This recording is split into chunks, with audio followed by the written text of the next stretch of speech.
Welcome back to the Stoop football fans. It's your boy Lolo. We got Mark and we got James. And I know me and James have been very friendly for the past 8 weeks, 10 weeks or so.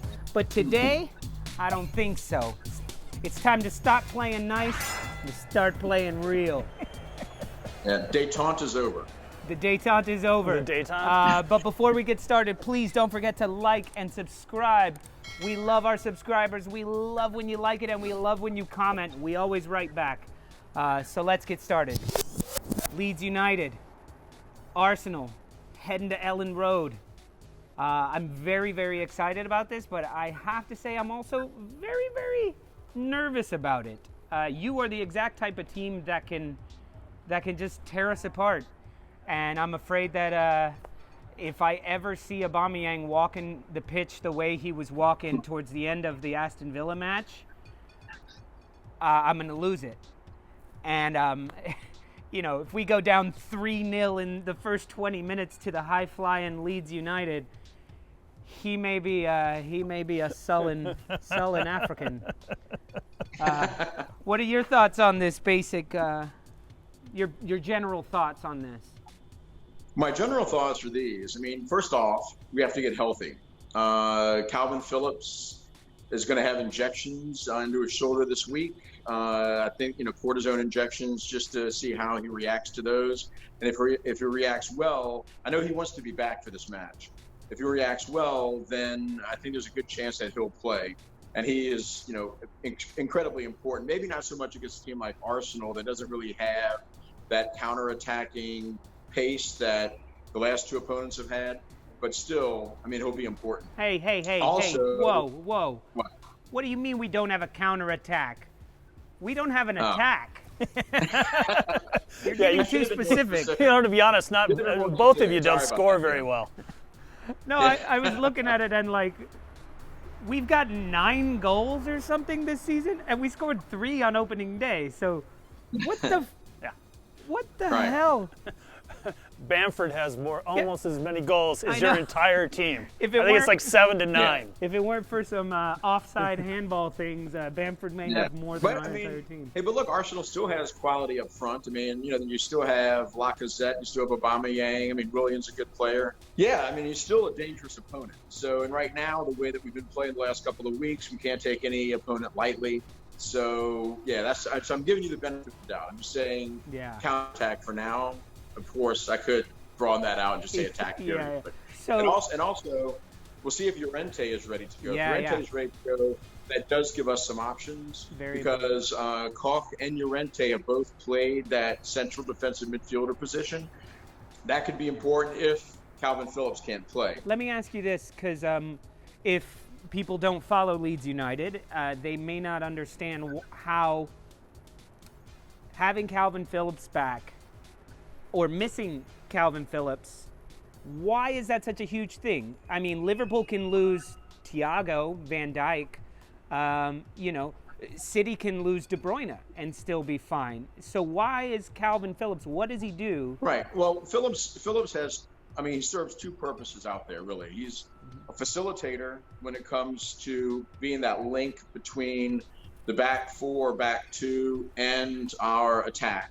And then he also serves as the disruptor for when other teams go into the counterattack. So you've noticed the past couple of times, last few opponents over the past couple of weeks, Leicester and Crystal Palace, it was really easy for them to transition from defense to offense. And that shouldn't happen. And Kalvin Phillips is part of the plan there, the system, to disrupt that transition. So when you allow teams to transition too easily from defense to offense, then that's going to open you up to the counterattack, which it has over the past couple of weeks, and obviously it's hurt us. We've given up some goals, allowed some, basically unopposed runs through that part of the field, and Phillips he won't allow that to happen. He'll get in there and he'll stop those either through tackles or intercepting. He'll get into the passing lanes. He'll do something. So that's his role on defense, is to stop that transition. And like I said, on offense is simply to facilitate the ball going forward, which he does really well. Yeah. So would you take a not 100% Kalvin Phillips? Or would you rather a not 100% Kalvin Phillips still get healthy? I would take right now, I would take a 75% Kalvin Phillips. I just want to see him play. I mean, basically, it doesn't matter to me, really. I prefer to see him start, but ultimately, I just want to see him back out on the pitch and doing what he does best, because we've really missed him. If he starts, whose spot does he take? His spot. Well, I mean, his spot. I understand that it's That's his why. spot, but who's in his spot, and who does he take it back from, or maybe the guy that's in his spot is playing particularly well.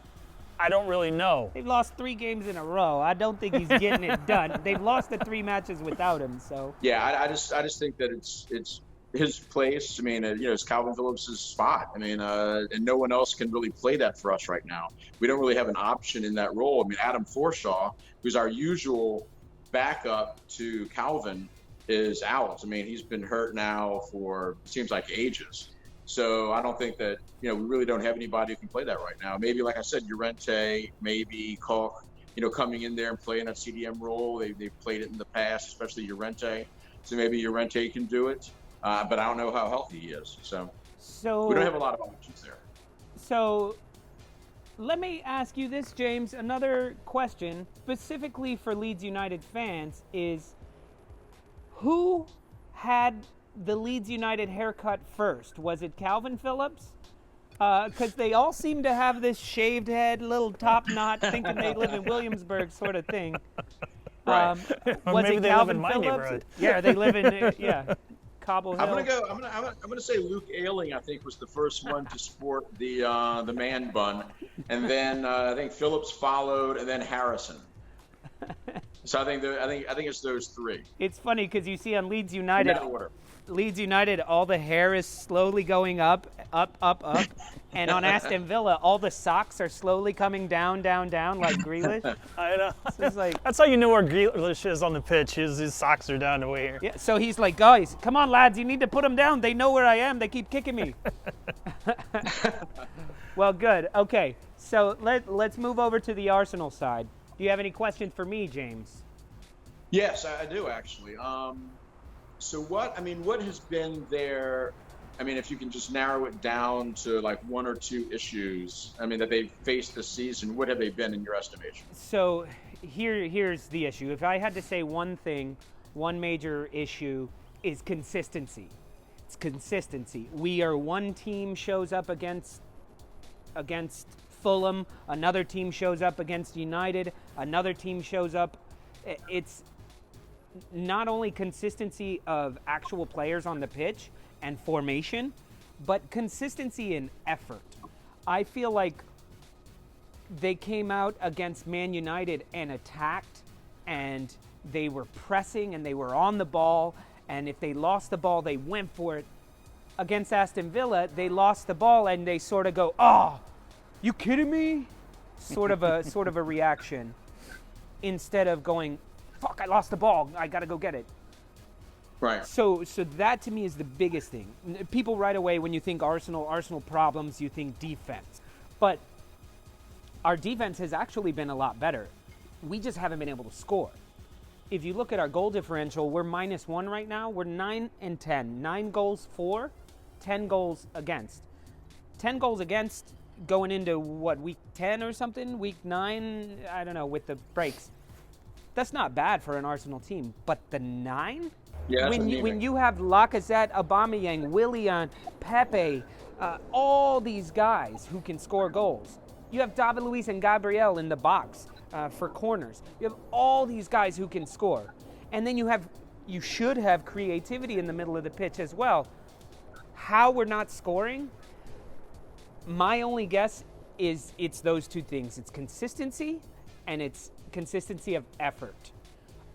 We can't have, I don't know what's going on in the locker room, and I don't know what's going on behind the scenes, but it's like when the shit hits the fan, we're crumbling. Internally, we're crumbling, and we're giving up with 30 minutes left in a match. We're giving up.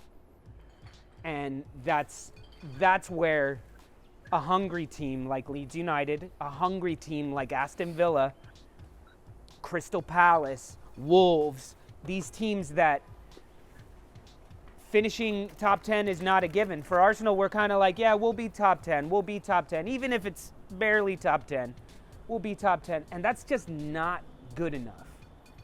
Sorry, that was a long rant, but Well, but at the start of the season, you guys were picked to be top 5.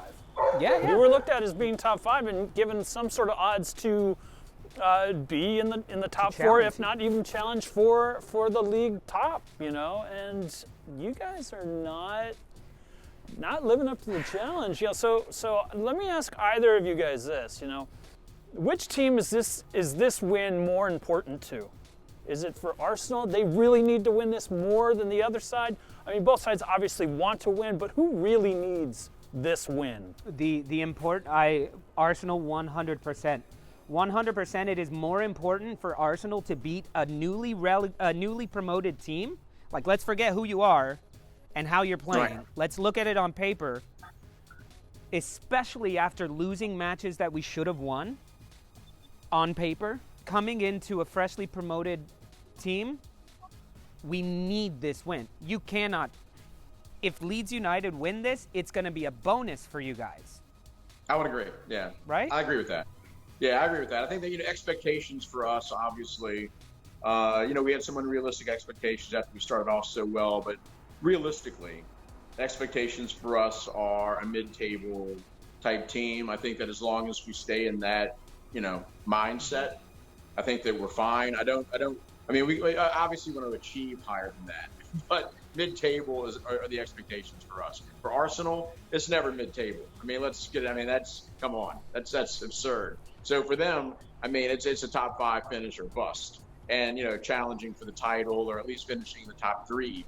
So, and a spot in Europe. We're not there yet. The pressure's on Arsenal here. You guys can throw everything at us because a draw is bonus points for you guys. Sure.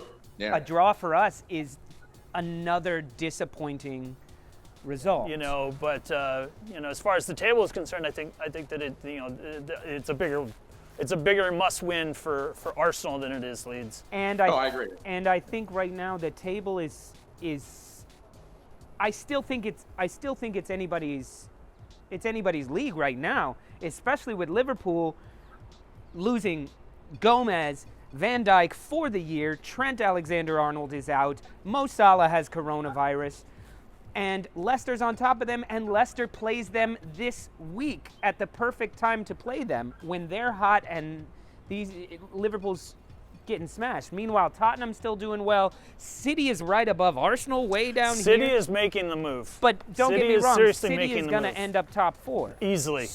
They're making a move. The fluctuation, that's what makes this game even more important to Arsenal, is we cannot go 4 losses in a row, because not only what it's going to do to us on the table, but morally, and it's going to demoralize the team. And then an already angry team, then the whispers of Arteta out are going to start, which I think are nonsense. No.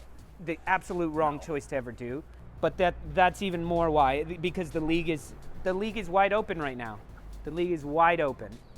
I think it is too, and you wonder about the staying power of some of those teams that have started so well. Leicester, Aston Villa, Everton.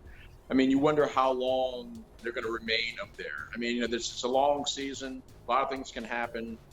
That's kind of my position. Is that look, we finished mid-table. I'm fine with that. And for y'all, I think you're very much still in it because you're Arsenal. You've got you've got a lot of quality out there. You've been You're a premiership team. When was the last time Arsenal was ever relegated? Never. Never, ever. Never, ever. So, yeah. You've been there. You know what it takes. I think Arteta is still a quality manager. Yeah. So, I wouldn't be too concerned. And plus the January transfer window is coming up. Time to splash around some money, and who knows what happens. All right. Well, we'll see if any of that happens. We'll see how right I am, or maybe James is right, or who knows? I'm never right. He might even be right. It's 2020, Who knows? Yeah. But anything could happen. Once again, thank you so much for being with me, Mark. Thank you so much, James, for being with us. Don't forget to like and subscribe and click the bell. It feels so good. And let's go. Come on, you Gunners. Okay, go Leeds. Come on, you Whites. You can't say that anymore. Come on. What can we say?